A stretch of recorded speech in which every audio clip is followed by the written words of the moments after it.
هر هغه څوک چې هغه ته په مانځه کې خیالات او سوچونه راځي، وسوسې ورته راځي، قرت پې ګډوډ کېږي، رکعتونه پې ګډوډ کېږي، په مانځه نه پوهېږي چې یاره څومره رکعتونه مې وکړه.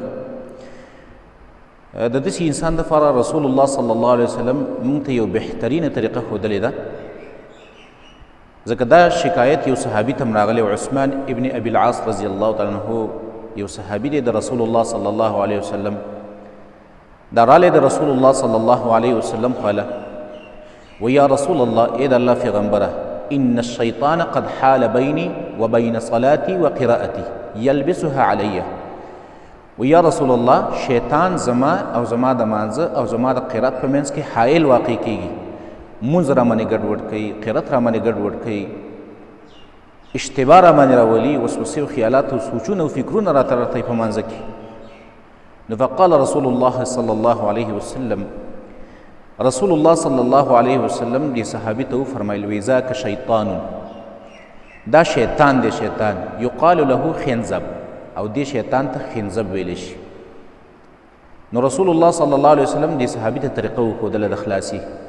وی فاذا احسسته، کله چې دغه شان مسله تا ته راشي په مانځه کې، خیالات او سوچونه او فکرونه مزد د باندې ګډوډ کېږي، قرت د باندې ګډوډ کېږي، نو درې کارونه وکړه. یو، په تعوذ بالله منه، ته د الله نه فنا وغواړه د دې شیطان نه. داسې ووایه په مانځه کې چې اعوذ بالله من خنزب، یا الله پناه غواړم په تا سره د دې خنزب شیطان نه. یو دا وکړه.